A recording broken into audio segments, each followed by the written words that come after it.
Hello and welcome to the Rest is Football. We've got a question and answer episode with Big Meeks Micah there with a splendid fedora or hat, or I'm not quite sure what you call it, but you do look splendid, I have to say, Micah. And this is not going on from you flirting with me outrageously during the Euros. How has your summer been? I could actually say it has been magnificent. I mean, the Olympics has been great, though, watching it. Oh, but I love it, yeah. The Barbados. But, Gary, talk to me about Barbados. It is ridiculous. I went there 7 years ago, and I stayed sort of in a villa, and I didn't know what to do, so you just end up going to a restaurant, back to villa. And for those who think I sound like obnoxious saying a villa, we'll just say somewhere outside of hotel feel. But this time... I think the word you're looking for was ostentatious. Ostentatious, okay, ostentatious. We're learning as we go, Gary, you know that. That's what I'm here for. And then I stayed at the Sandpiper. Ah, lovely little hotel. Oh my, it was a boutique, lovely family feel. Went with my brother, my sister, the kids. It was just, impeccable. I didn't want to come home, to be honest. I didn't want to come home. I had to do a little bit of filming on the day I got back. If I wasn't doing that filming, I would have stayed. It was marvelous. Give me some more. It's a great island, isn't it? Superlative to use than marvelous, Gary. Come on. Well, outstanding, splendid. Splendid. That's the one. Splendid. That's the one. Right, I always forget. Fabulous. It is a great place. It really is a great place. I used to go there all the time. I haven't been for quite a long time, actually, since the kids grew up. I loved it there. It's a beautiful island. Highly recommended.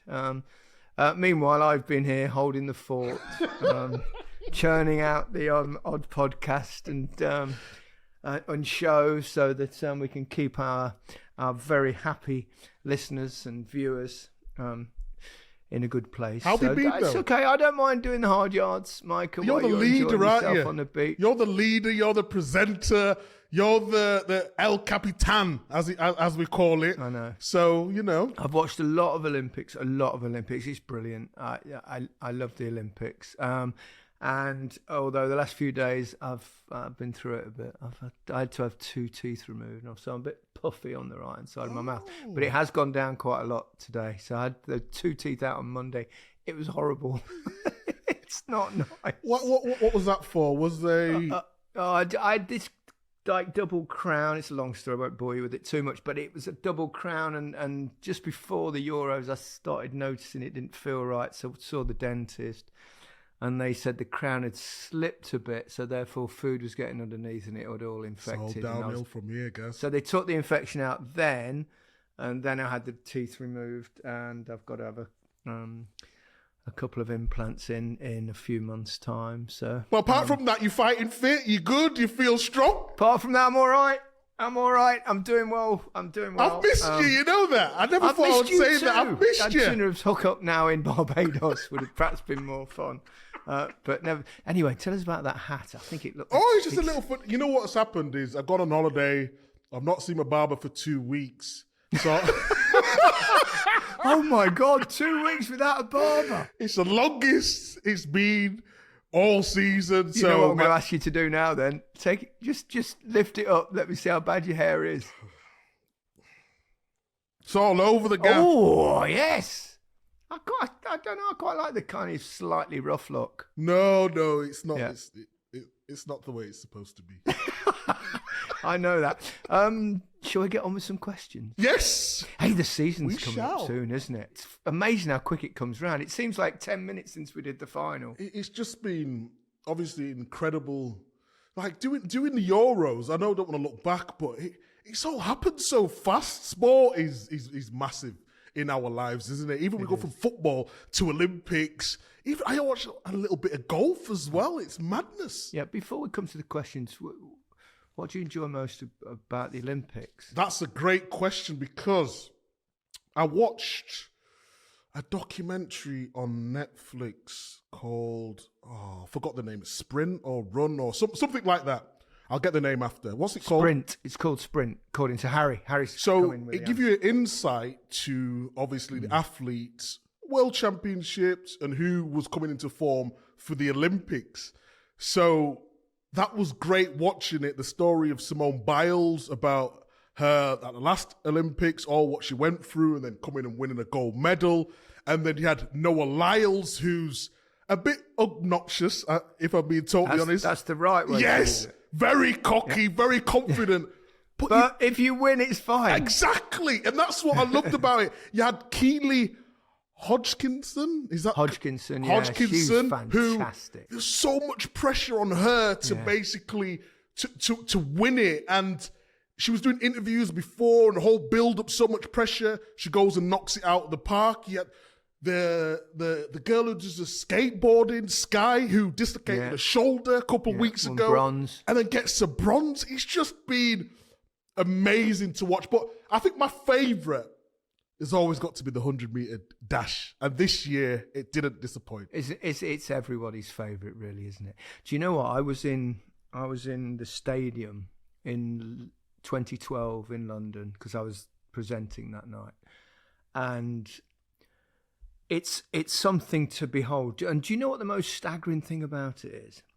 Is that when they all get on their marks, the silence in the stadium before the gunshot is extraordinary. It's palpable. It's like you've got however many people, 70, 80,000 people, whatever it is, in the stadium that are making so much noise all night that just as soon as they go, on your marks, the whole thing goes like, shh.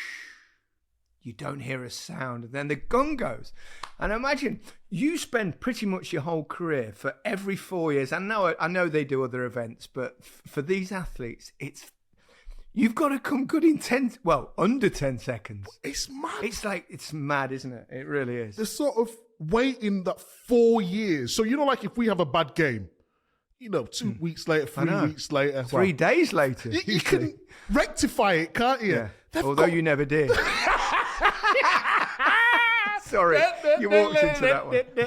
And then they've got to wait another 4 years for that moment in the... I've got so much respect. And even like the rowers, is it canoeist? Is that a word? Or the people in the canoes? Canoeist? Boat racing, yeah. So much respect for them, all of them. Incredible. It's been a joy to watch. It's their moment in the sunshine. And imagine if you just don't feel well on that day or something. I mean, God, it's a tough one. Anyway, we must get to your questions, and thank you very much for sending them in. They're kind of a mixed bag because we're kind of in between seasons, aren't we? So the first one's an interesting one. Can you remember a program called Superstars? I do remember it. Are you old Just enough? Only vaguely. Okay. Question from Dave Simmons. Superstars TV program from the 80s. Who would win between Gary, Alan and Big Meeks? Well, it's definitely not going to be Alan because he's not here. And which events would you compete in and fancy your chances? Now, let me outline it for you, Mike, if you can't remember, because I do. I used to be an avid watcher. And you get big stars in that. I remember Kevin Keegan. I think he fell off a bike. Van Spence is just about half a wheel up at the moment, and Keegan's still wobbling, coming to the first bend, and Van Spence comes across, and Keegan's gone! Keegan touched the back wheel, and he's gone across the track on his back. Can't imagine too many footballers being allowed to compete. So they competed in a range of different sporting events. It included a 100-yard dash or sprint, half mile, 800 metres, that would have been killed me, obstacle course or steeplechase, weightlifting, soccer skills, that rule us 3 out, rowing, tennis, basketball, bicycle racing, shooting and swimming. The sports they varied over the time. They did change a little bit between the various national and international competitions. In the first competition, there was no obstacle course, but table tennis and baseball hitting were included. So there's all sorts of different things. I think you'd have probably been quite good at this, but I'm not sure about you in a boat because you're a bit of a unit and you're a bit of a lump. Too heavy for a boat. We could rule out the boat. No. You might just swimming. Any good? Swimming, useless. Really? I can't swim. No, I can't swim. No. I just sink. Have you seen the size? I weigh about 16 and a half stone. I was thinking that as well. I'm not a bad swimmer. Harry next to me is actually really, really good. He's like county swimmer at schools and all that stuff. I'm all right as a swimmer. The sprint would be interesting. Oh, the sprint! I would have the boys in the sprint. I think sure. you over 50 would have it, Gaz. But over Well, I 100, am over 50. 100 meters. No, 100 was my distance. Was man. it? Oh yeah, I used to fly 'em. I was really quick I was dead quick off the mark. I got a time official. It was on a TV thing recorded on a proper track. Now I admit there was a little bit of helping wind. 10.65. Ooh, it's not bad at all. You know what we need to do? Here's what we're going to do. We ain't going to race now. Opta, with all their stats and everything, they will be able to recreate your top speed. So if we'll get an old game, we'll send it to them. Yeah.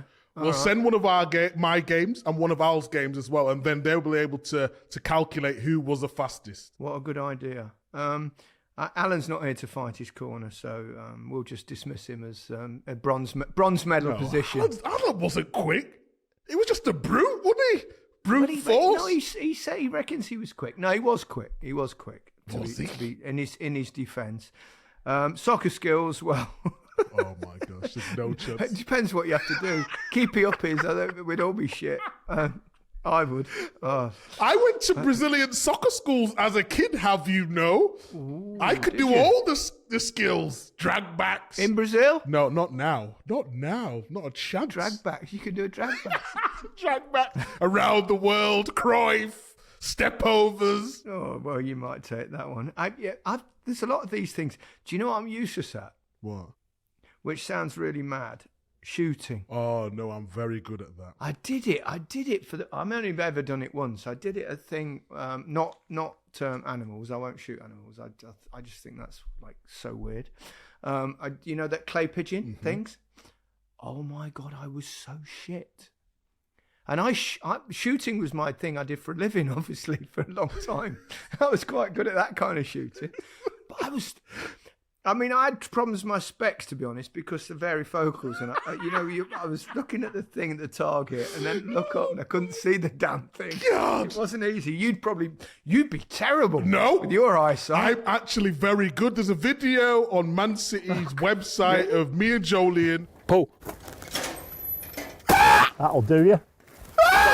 First ever shot. Hey, you've done this before. You're a liar. He's a cheat. This is what I mean. We did clay pigeon shooting. We did use the bow and arrow for the archery. Archery, a bit of archery. That's the word I was looking for. The archery's quite good in the Olympics. That is solid that though. as well. That is so hard to do. Yeah, the one thing I always think they miss on the TV and the archery is they don't give you a sense of how far away the target is, because you have a close-up of the guy with the bow and arrow, or the woman, and then you see then they click to the target and it hits it, they should give you occasionally trying to give you some sense of the distance. Agreed. Listen to that, whoever's in charge of such things. The gym tests. What do you think? What were the gym tests? What were they? They used to do a thing called double kind of squat thrusts. in the amount you did in a minute, I think. No, not with my knees. No. This is quite a long time ago. I mean, it's the 80s. It's 40 years ago. Wow. So I'm trying to remember. But they definitely used to do the squat thrusts, double-legged rather than individual one. Well, obviously you've got two legs. You have to use them both, but I meant at the same time. So that was one of them. What else? I think there was something on bars, push-ups or something. It's hard to remember, but I wouldn't. Sounds fantastic. Cycling on a velodrome. Have you ever? I mean, the cycling's just started in the Olympics the last couple of days, hasn't it? I always love that. That's brilliant. And we're quite good at cycling in this country. We're good on wheels and animals and stuff like that. We do, and boats. Yeah. Just not that great on our feet, apart from apart from Keely Hodgkinson. And Josh Kerr went really close, didn't he? Did you watch that last night? The Scottish lad. Yeah, I watched that. But, I mean, I'm no specialist in the sport. Nor am I. But the guy from Norway, Yeah. what's his name? Ingebrigtsen. So it's up, and I don't want to sound negative, but he'd done the hard work in basically Well, he led from the front, didn't he? using the right timing to get ahead of him, but then he forgot about everybody else. You know, I felt like I think they outdid each other, Yes, those two, in a way. that's exactly what I happened, I think thought. they may well have done, although the American came out of nowhere, didn't he? And the American, Cole Hocker, and he tried to get down the inside, and then Ingebrigtsen blocked him off, and then he let him in again. Let him in. And so just anyway, I thought it was a great race, yeah.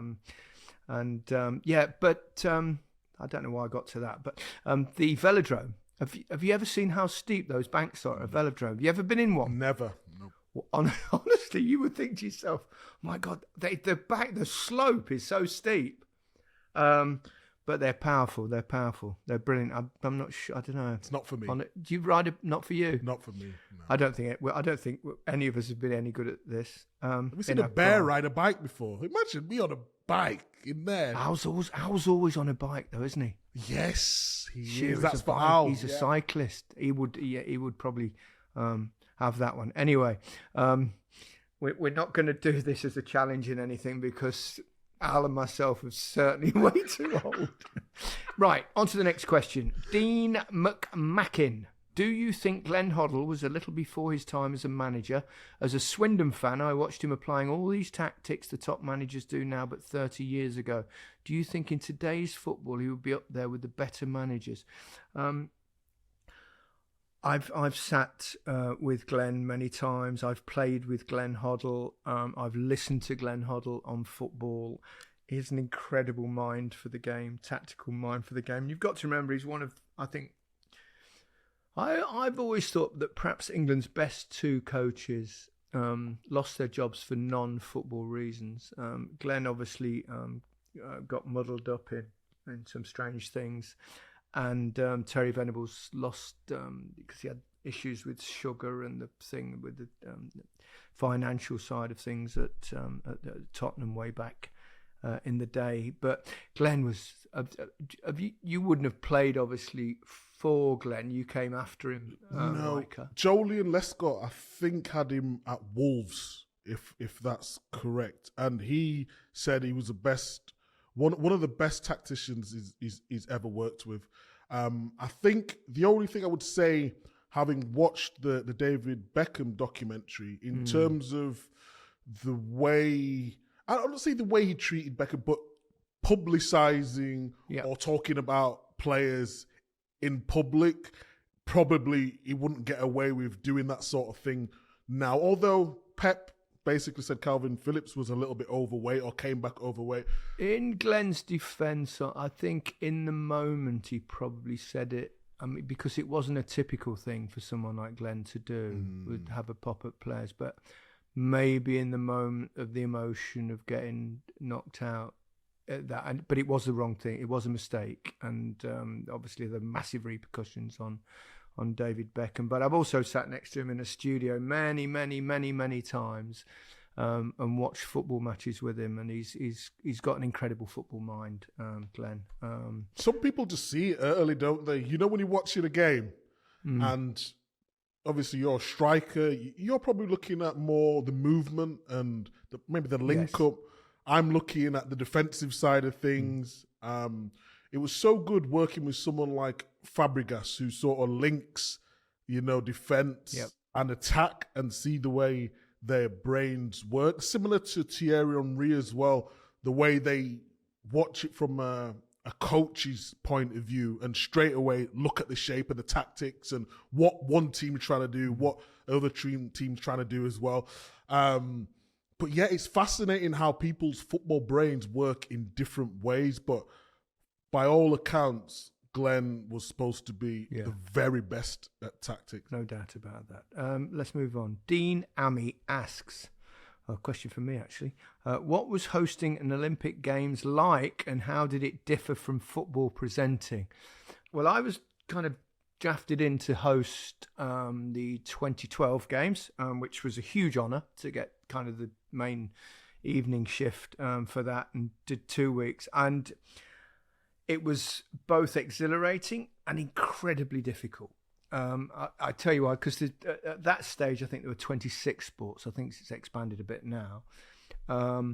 And I took it on myself to learn everything I could possibly know about all of those 26 sports. And some of them I'd never even watched before in my life. I'd worked on the Olympics in, I think it was 96 in Atlanta, in America. In fact, there was a bomb went off, so there was a big explosion. And as I was walking to our studios, I heard it go off, actually, and there's a big documentary about it recently, extraordinary story. And I was very much a novice back then, and Hazel Irvine, I worked alongside her. We did we called it the death shift. It was the middle of the night because of the time difference. And I learnt so much from Hazel, and it's great to see her still doing it now. She is one of the most wonderful people and absolutely brilliant professionals. She works so hard. She's meticulous.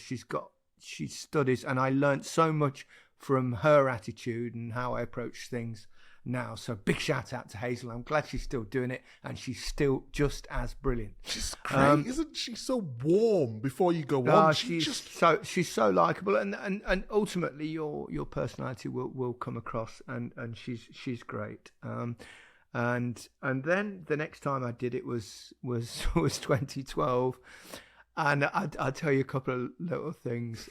I did the evening show, and sometimes what would happen is people would win a medal, whether it be silver, gold, or bronze, and then there'd be a good chance that they'd be in the studios. I'd come in very early in the morning. I'd watch every event, and anytime there was a medal winner, I'd do massive amounts of research on them. I'd find out what I could about their background, where they're from, what their interests are, on the off chance that they might come into the studio. Now, sometimes they would, sometimes they wouldn't. So I'd do research and research and research. And normally there'd probably be 3 or 4 interviews during the show in the evening. And I remember one evening, though, we were starting to win so many medals. Gold medals, silver medals, bronze medals, loads of them. We were doing so well. It was amazing. It took a while to get going. First 3 or 4 days we struggled. And then it was madness, and everyone was winning.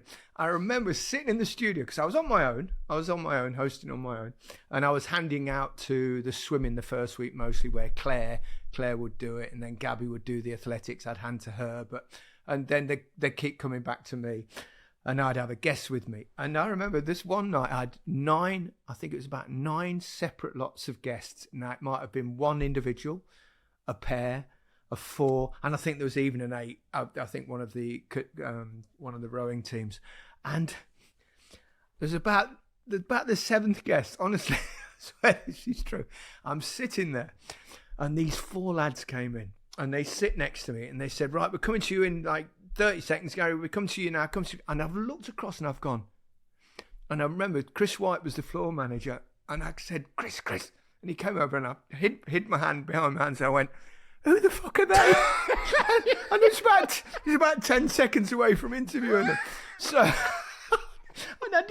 because they totally dipped. These guys, I can't remember what they were, but they'd worn helmets, and it was impossible to... Who are they? What did they win? And suddenly people are shouting in my ear, it was the so-and-so team, and I managed to scramble them my way. I went, I remember, I've got my notes, and I found them just in time. But it was an amazing experience. And at that stage, I was kind of doing a bit of golf as well. But after that, I made the conscious decision that I just really wanted to do football. Do what you know. Do what you know best. What you know. So does that mean you did our team in 2012 then? Did you... Yeah. In London, did you not big me up? Did you not give me any praise? Or well, you did shit. You did bugger all. We went out to South Korea in penalties, didn't we? Yeah, early on too. Yeah, quarters. God, I could have met you then. If you'd have won the gold medal, you could have been in. I could have sat next to you, and you'd have been there, and I'd have gone, who the fuck is he? Alan, he's still on holiday. He's having the longest holiday known to man. Well, hold on. Because even if he's on holiday, I remember you've tried from Barcelona. I've tried from Thailand. I connected from Miami. I mean, he's only in bloody Portugal. And I don't have Wi-Fi in Portugal. Deary me. To be honest, I've not asked him because you know what he said. He went, right, I'm going away, and that's it. And nobody bothered calling me, so I thought I won't call him. I was just pondering during the break, Micah, about we were talking about just before about the Olympics in 2012. That if you had won the gold medal and you had come in the studio, what sort of state you'd have been in? And who you would have brought in with you from the Olympic Village. What's the word? Paralytic? Is it the people use? I didn't know you were good at paralytics. That's one of the events, isn't it? Sorry. Oh, man. Let's get more serious with a question from Andy Lee. Is the approach clubs are taking in order to exploit PSR accounting rules around academy players and selling for PSR profit ethical? In extreme examples, it feels that young players are just a number and are dehumanised and are being exploited. Now, that's quite interesting. You can follow up a little bit on that today because I've just seen that Lewis Dobbin, who Villa signed for 19 million early in this window from Everton as kind of part of that merry-go-round of transfers between clubs, has been loaned to West Brom for the season. So it kind of highlights the fact that it's a bit ludicrous. And may I say that I did an episode with Nick Harris on all sorts of financial issues in football, I think last week. So that is still there. And we talk in depth about that with Nick, who's obviously more of an expert on financial matters. But it does seem, Michael, like they've found a little loophole. Yeah, I think there's a couple of different loopholes. There's the Saudi League, which I think players who may be worth 10 to 15 million may go for 30 million. So that's obviously helping the books. And there was one case with, I think, Cole Palmer at Manchester City. And I remember us talking about the situation. At the time, it was was it 40 million for someone who's just got ability, didn't really start that many games for Manchester City, but you could see the talent that he had.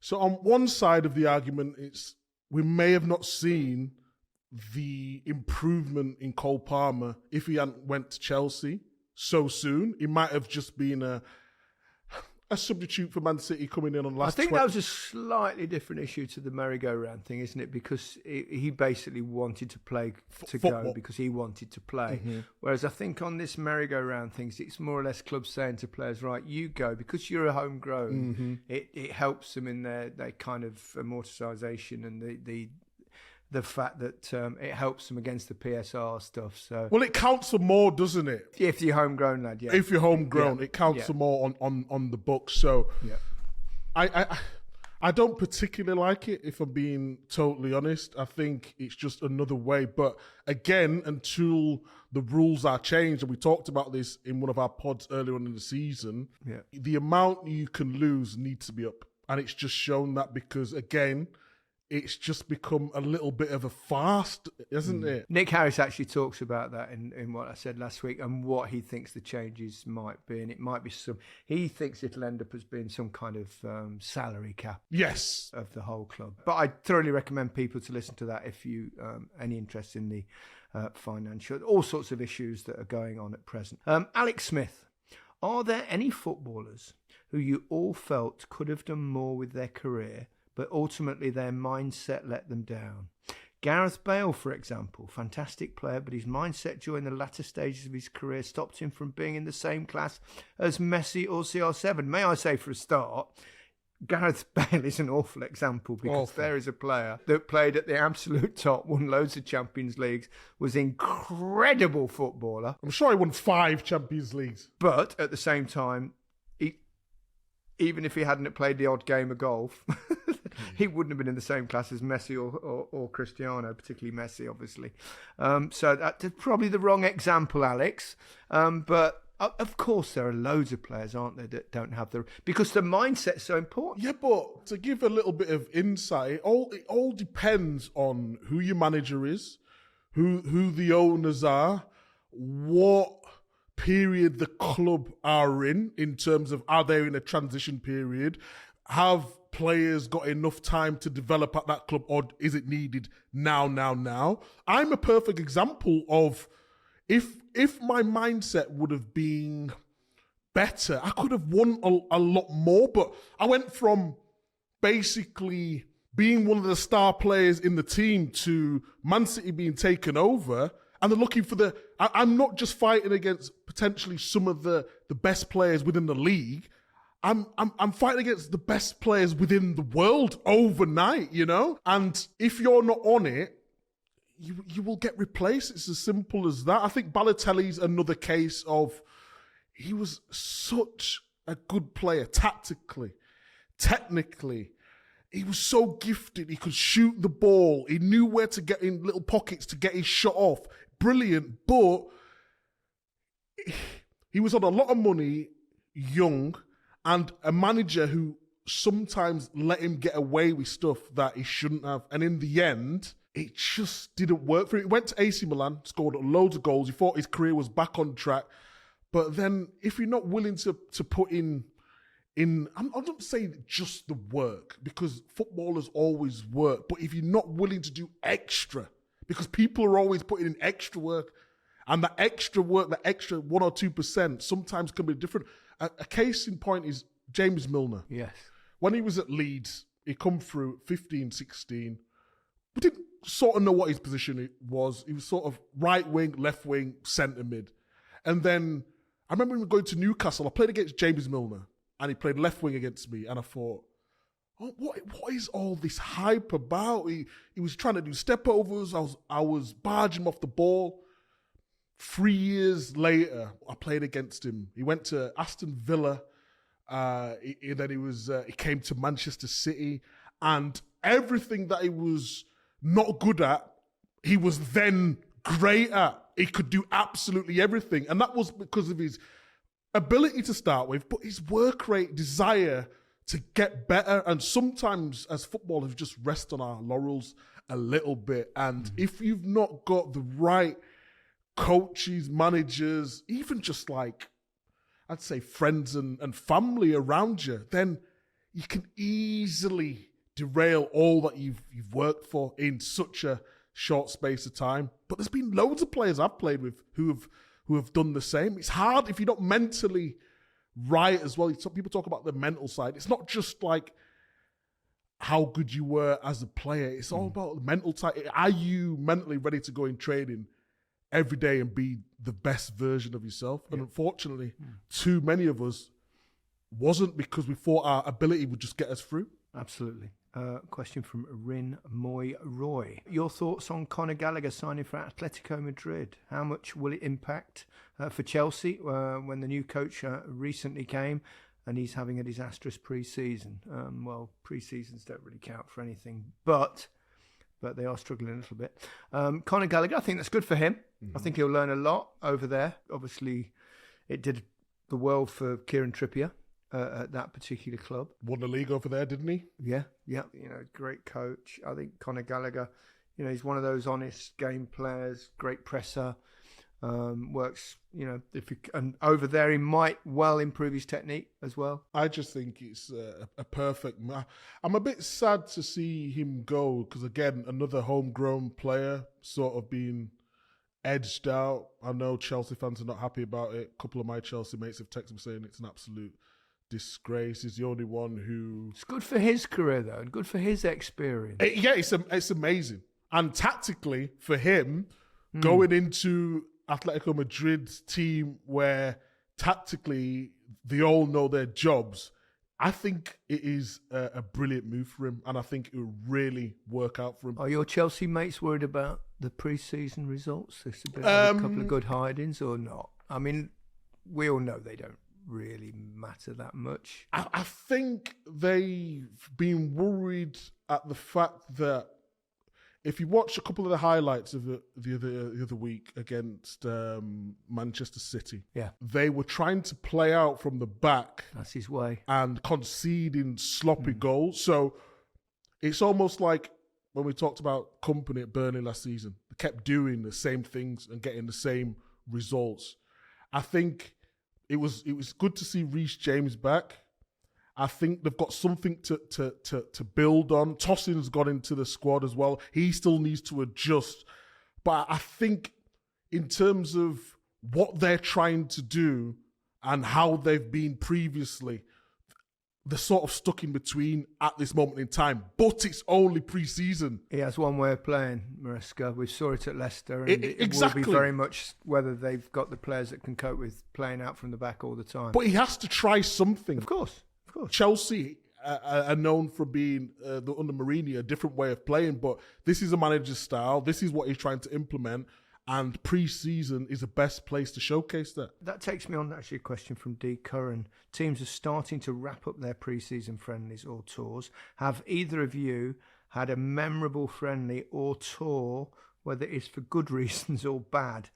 Thanks very much, and I am glad to see you back after the break. Well, thank you, D. I detested pre-season, and I detested pre-season games because all you want to do is get a bit of fitness and get through it. Now, you used to go and play teams, didn't you, from either the lower leagues or non-league, or go away and play. And I used to use them for fitness, but I always used to say to the central defender, particularly latter stages of my career, not in the early days, in the latter stages when you became known and you were international and stuff.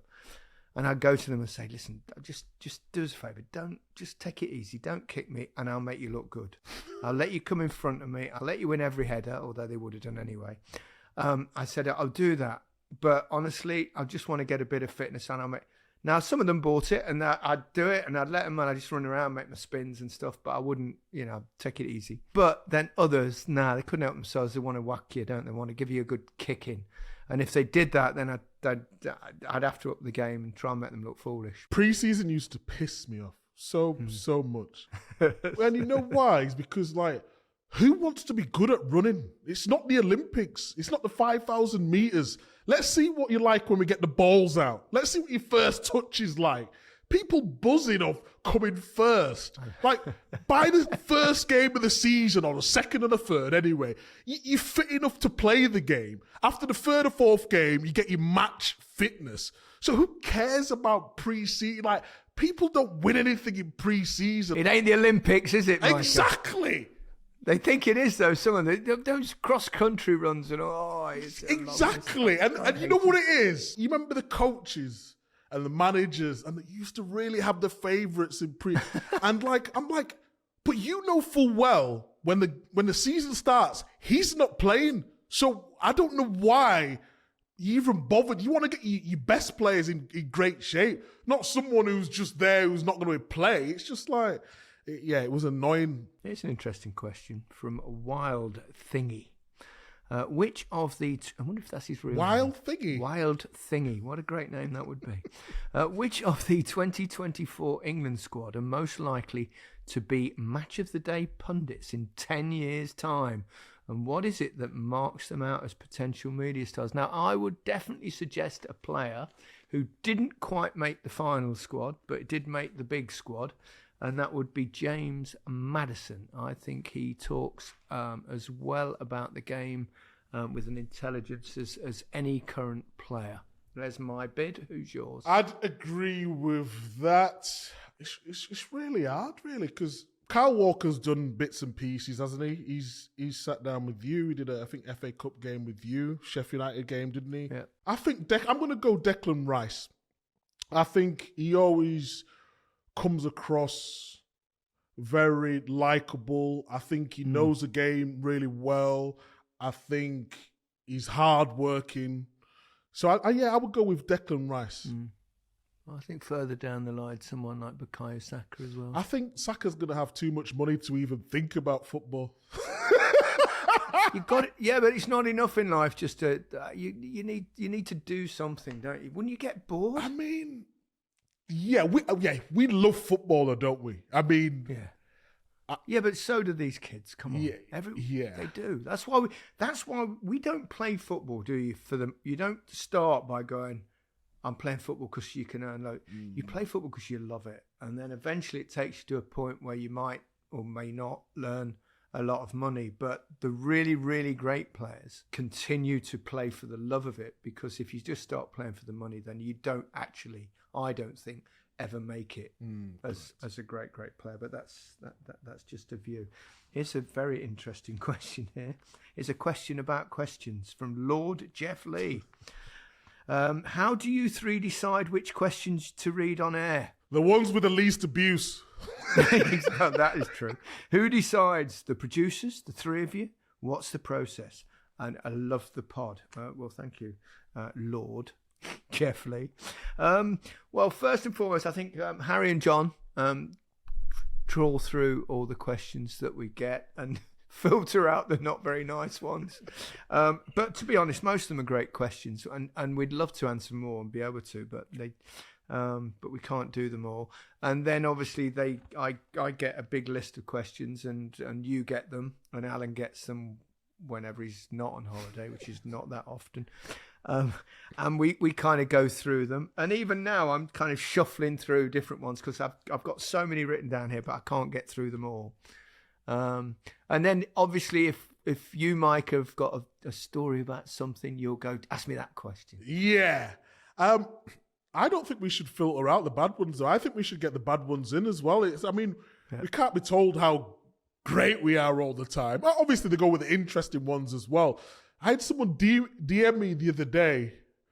So I put like a picture on my Instagram because, I'm self-deprecating. I always take the mick out myself. And I basically said something about, what was it? Let me see if I can get it up. I put Steve Redgrave, Dame Laura Kenny, and Micah Richards are three greatest Olympians. I saw that. I did see that, Marcus. That was very good. I know. I'm thinking, how many people took you seriously? Half. Honestly, it's unbelievable. I'm thinking to myself, I knew it. Oh my When you did God. it, I thought to myself, there will be people there going, look at him bigging himself up and putting him in the same bracket. To me, what are you on about? Shit pundit, shit player, DIE recommended or something. What's that? Diversity. Diversity. DIE or whatever it is. Yeah. Like, do you tick a box, Micah? Do you? I tell you what, you don't have to tick a lot. You don't have to tick a lot of boxes. You're right. Honestly, it was just a bit of fun. That's all, guys. Yeah, that is fantastic. I've got a question here from Jonathan Smith, who says, "Why is Micah Richards and Alan Shearer so bad on the pod? Why are you so useless?" That's not a question. I just made that up. Right. Our final question. And it takes us back to the Olympics from Michael Upex or Upex. What's your view on football in the Olympics? Obviously, Micah played in them, so interested to hear all from you guys. Would Gary like to have played in them? Alan as well, but he's not here. Love the pod. The only one I always listen to. Well, we'll take that. Thank you very much, Michael. I would have loved to have played in the Olympics, but Britain didn't play in the Olympics back then. No. In fact, they're not playing in it again now. No, they're not playing it again. Because of the complications, I think, with Wales, yes. Scotland, and all that kind That's of correct, thing. yeah. That is the correct. It must. I mean, you've talked many times about your experience. It sounded such great fun. It was fabulous. It was great. Olympic Village, which I've talked about before, obviously gets rowdy. It was just good to play with. So we had a couple of Welsh boys. We had Joe Allen, we had Neil Taylor, really good player. We had Aaron Ramsey, really good. Craig Bellamy, who I'd played with at Manchester City. Got to play with Ryan Giggs. That never would have happened before as well. And again, did I tell you I got abused as well at the time in 2012? So there's a big campaign. So what was happening is to promote the football team, David Beckham was on absolutely everything, wasn't he? Still is. Absolutely everything. Did he even do a torch? He might even did a torch back then. He probably would. It's David Beckham. He was part of the opening ceremony, wasn't Yes, exactly. he? He was going down a boat and all that, So wasn't he? what was happening was everyone was saying, using Beckham to promote this whole thing. And everyone in the country was saying David Beckham has to go. So they were going to pick Giggs, and then it was out of me, Bellamy, and Beckham. Obviously, I knew Stuart Pearce from Man City, and I knew he really wanted me because it was a year I didn't get picked. So hang on a minute. Let me just interrupt slightly here. So, in a choice between David Beckham and Micah Richards, the choice was Big Minx. Yeah! Oh wow! Wow! Exactly. That's what. No wonder you only got to the quarterfinals. And I got injured. Oh my God, disaster. But I just... Did you get stick? David Beckham should have went, but the amount of abuse that I got. I remember someone holding up a sign at Old Trafford, taking the Micah, where is Beckham? You know, like taking the mic. Taking the mic. Where is Beckham? But in terms of the football, it was just a really good experience. It's very difficult to implement the style of play that you want because you've never played with some of these players before. And that's why I have to give huge credit to Thierry Henry because he's the manager. Yeah, I wanted to ask you about, because they've got to the final, haven't they, with Thierry, obviously friend of the pod. Mm-hmm. And we're recording this a couple of days before, but the final is tonight if you're listening on Friday. And they're up against Spain again. So have you spoken to Thierry at all? I've spoken to him? I've been getting daily updates with Thierry. And not just Thierry, Gail Clichy, a former teammate of mine. Of course, yeah. And basically, I don't feel confident, but Thierry plays everything down.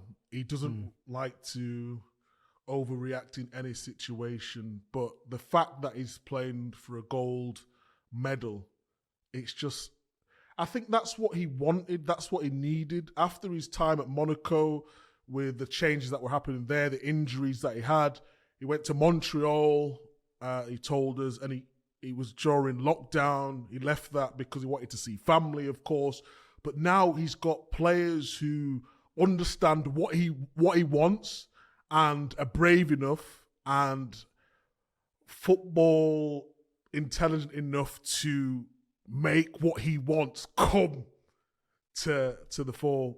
I saw Mateta scored a couple, didn't he? I saw Thierry's reaction on the sideline, and then the little dancing video. Did you see that afterwards? Well, yes. Great When he comes stuff. on, we'll be asking him about that. Well, let's hope he wins the gold medal, because it could, of course, launch his coaching career. Yeah, it? It'll be kind of sought after if he has that kind of success. Well, we don't want him to do too well because we want him still on CBS. You know what I mean? But I don't care about CBS. And don't forget, it could be the next France manager. Even I think that is a really good point. If you look at the Spain manager, how do you pronounce his name again? Who just won the Euros? De La Fuente. He started with the youth, wins the Euros. If you look at Gareth Southgate and what he did with the youth, and then England manager. If he could win a couple of things with the youth of France and then slowly move up to the national team, it'd just be great for him. It really would. If he wins, you need to get onto him and get him back. Oh, he'll be on. Don't worry about that. We'll talk about it. Big Meeks assures the listeners and the viewers that Thierry will be back. What a way to finish, Micah. It's great to have you back. You can put your hat back on now, because I think if you're going out, Mikey, your hair's a bit of a mess, to be honest. And goodbye from me. And goodbye from me.